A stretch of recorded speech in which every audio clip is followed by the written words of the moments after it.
Assalamualaikum warahmatullahi wabarakatuh. Saya Rifan Aisyah dari kelas L1. Di sini saya akan mengerjakan tugas dari soal UTS di nomor 5. Di mana di sini diperintahkan untuk membuat program rekursif untuk menambahkan jumlah genap dan ganjil dari sederet bilangan.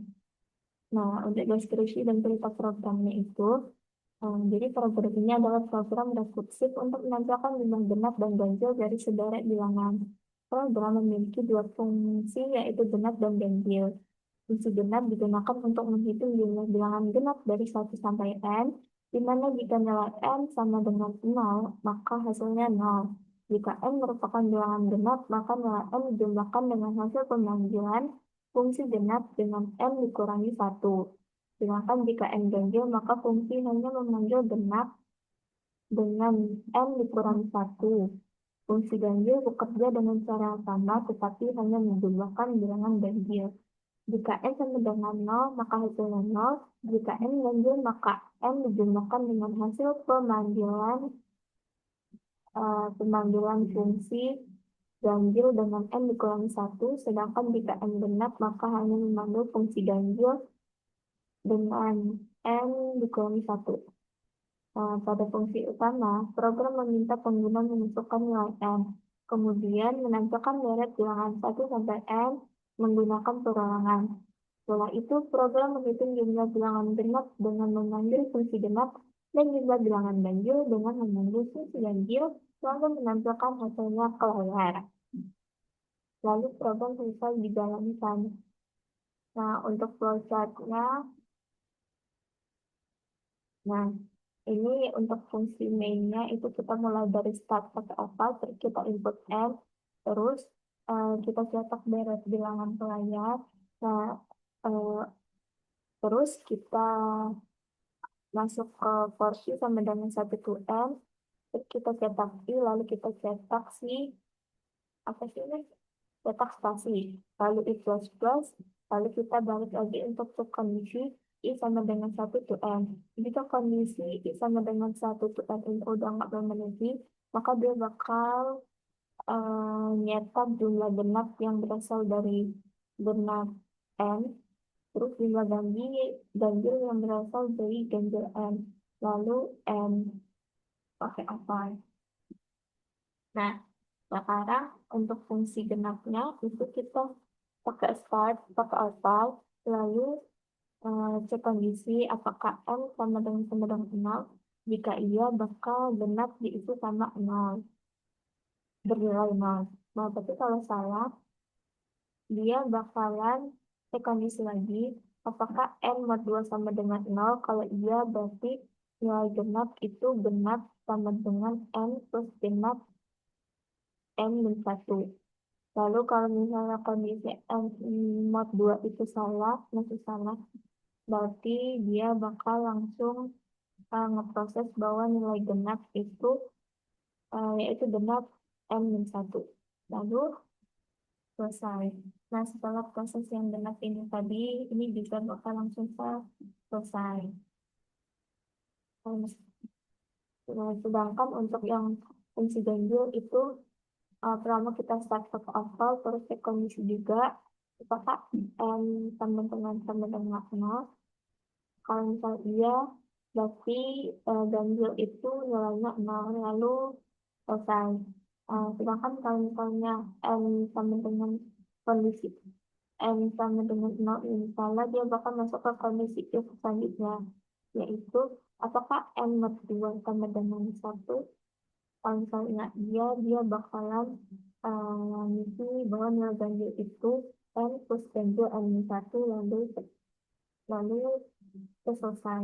Tapi kalau misalnya kondisi ini salah, dia bakalan langsung eh, diisi bahwa nilai ganjil itu diisi sama ganjil n min 1, lalu selesai. Nah, untuk pseudocode-nya itu ini yang untuk program pertama, yaitu kita deklarasi variabel dulu, variabel n dan i tipe integer, lalu bikin, lalu kita cetak input n, lalu kita input n, lalu kita cetak deret bilangan ke layar, lalu untuk I sama dengan 1 to N, maka dia bakalan nyetak I dan nyetak apa spasi.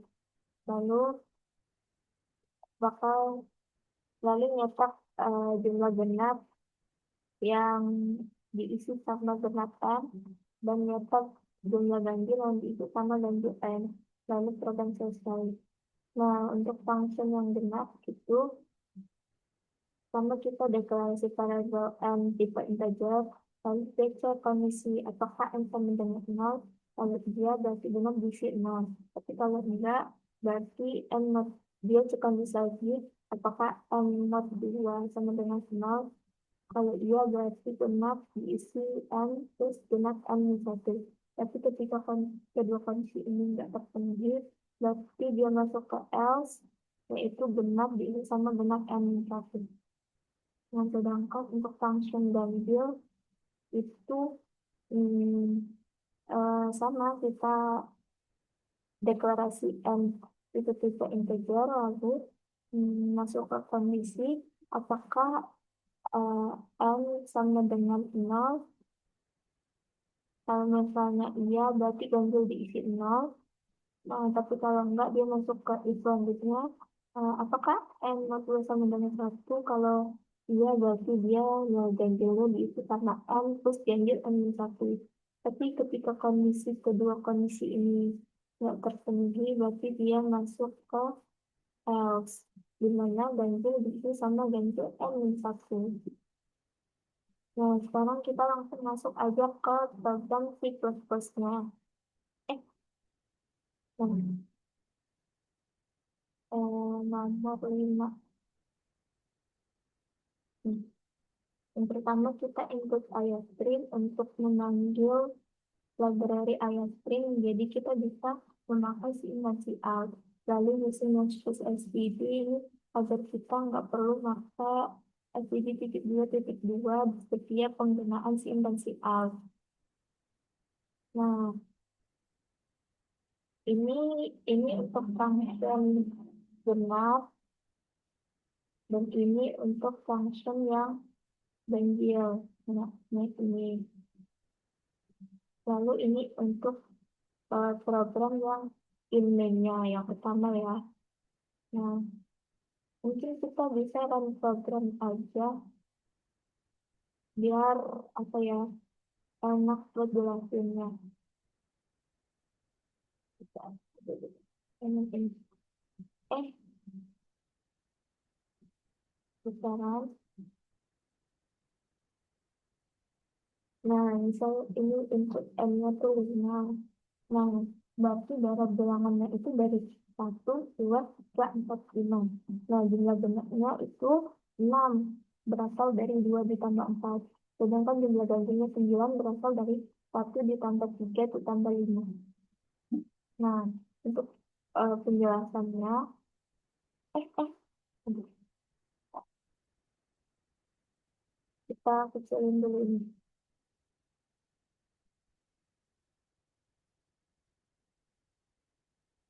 Nah, kita ini dulu.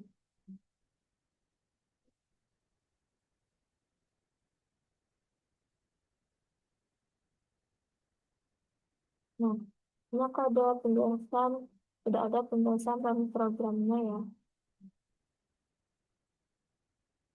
Nah, pertama kita mulai program, terus N-nya diisi 5 kan. Terus jadi kita cetak,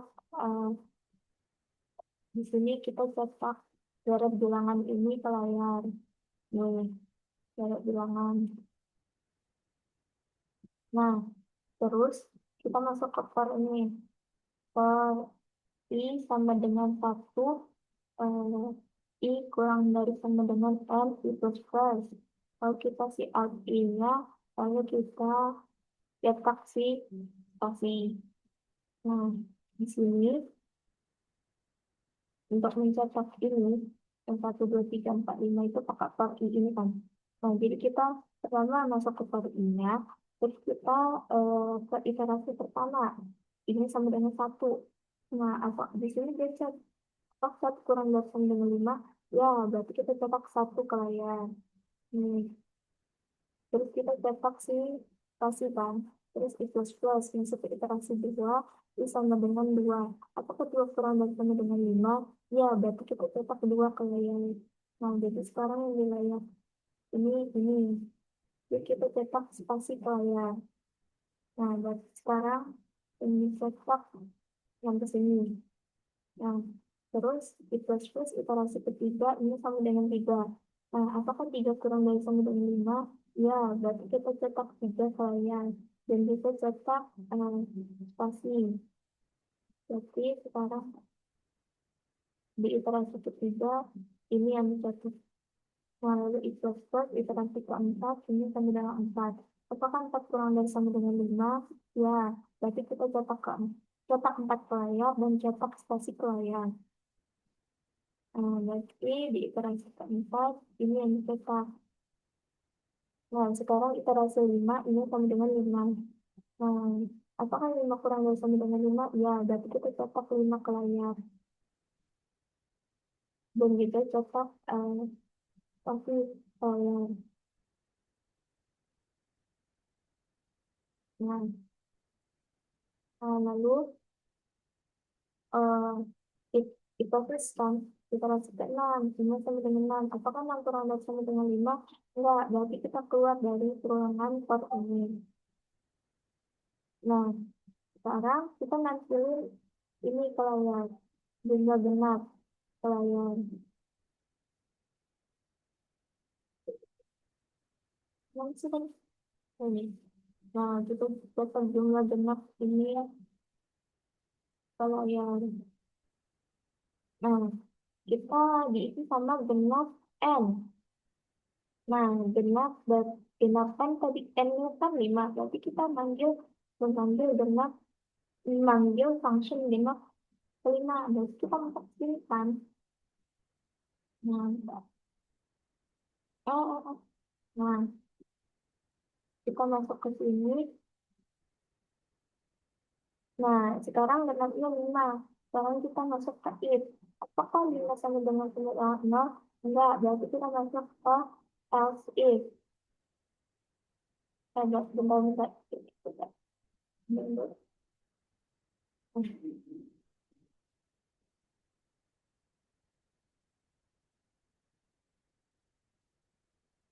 Yuk,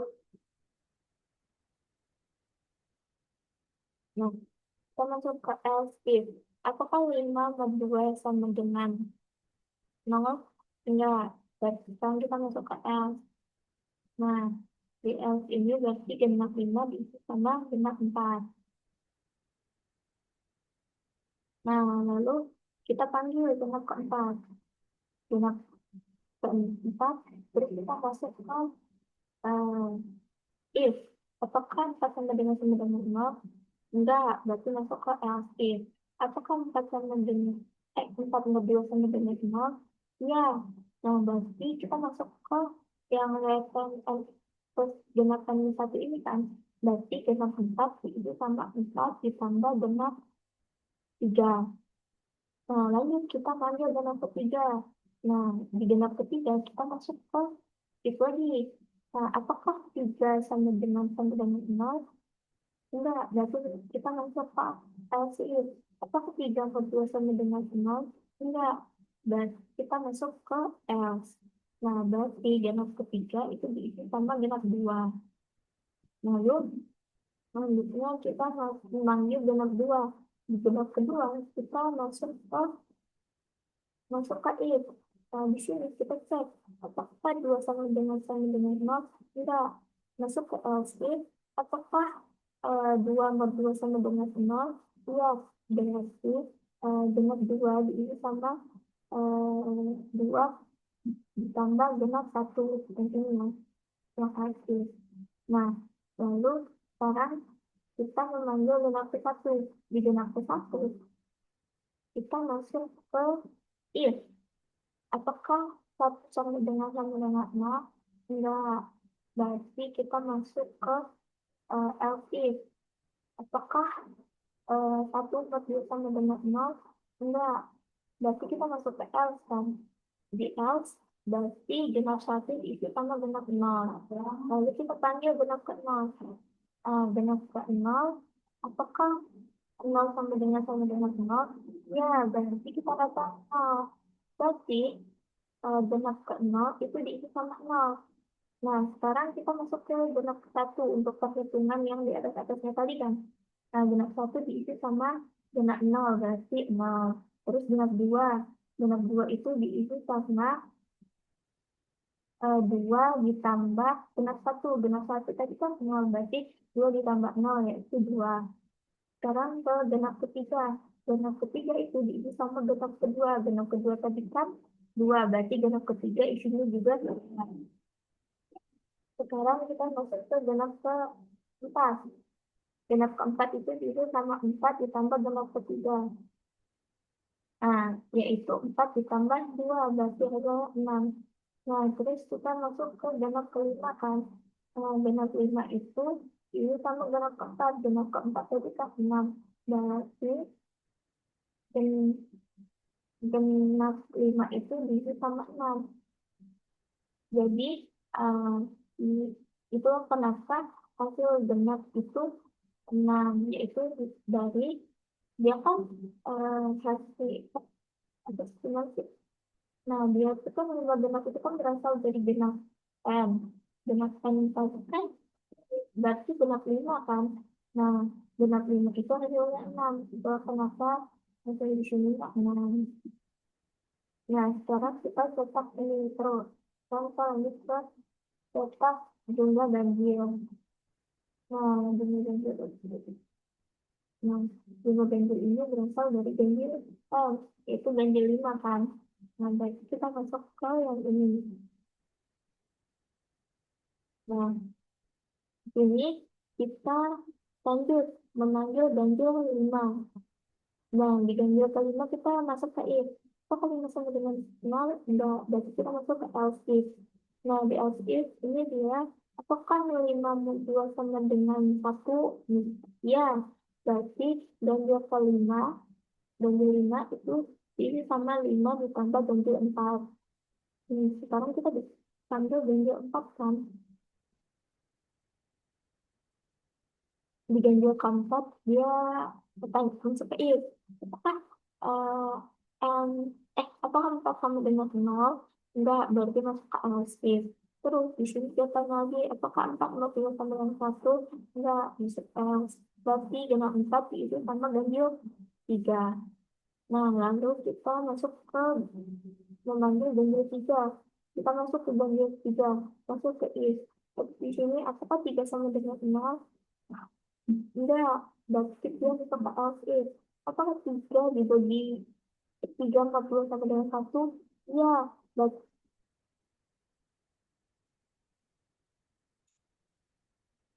ini uh, bentar, ini kita kesalahan.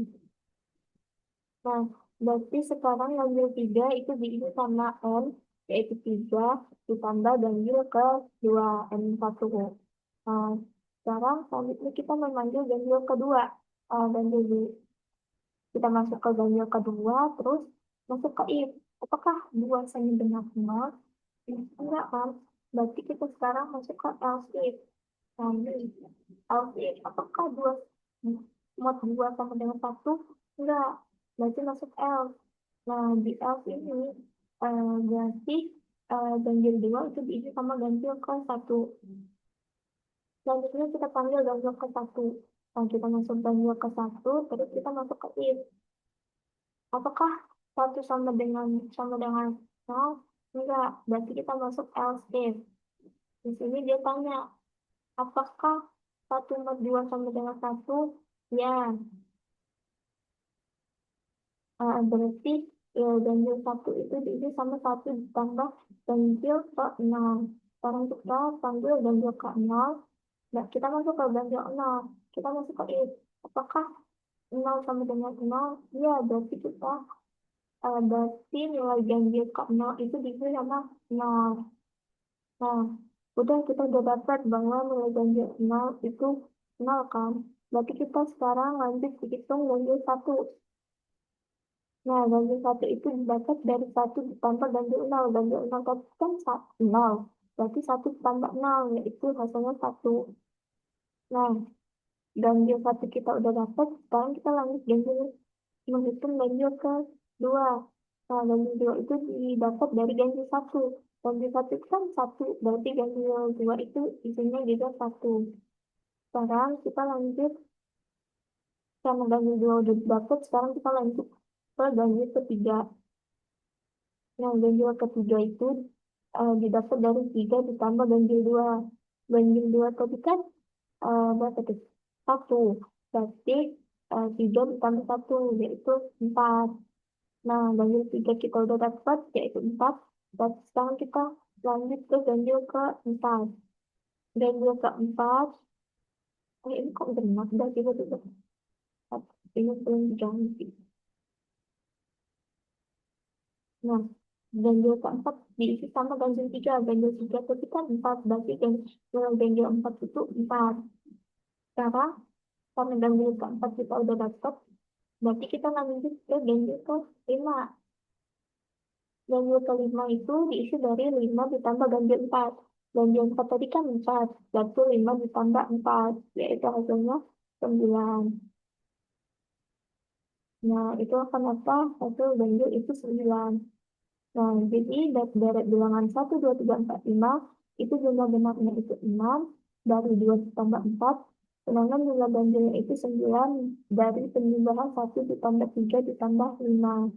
Lalu program pun selesai. Ya, mungkin itu saja penjelasan saya mengenai UTS yang nomor 5 ini. Saya mohon maaf apabila ada kesalahan dan kekeliruan dalam selama menjelaskan tadi. Saya akhiri. Wassalamualaikum warahmatullahi wabarakatuh. Dadah.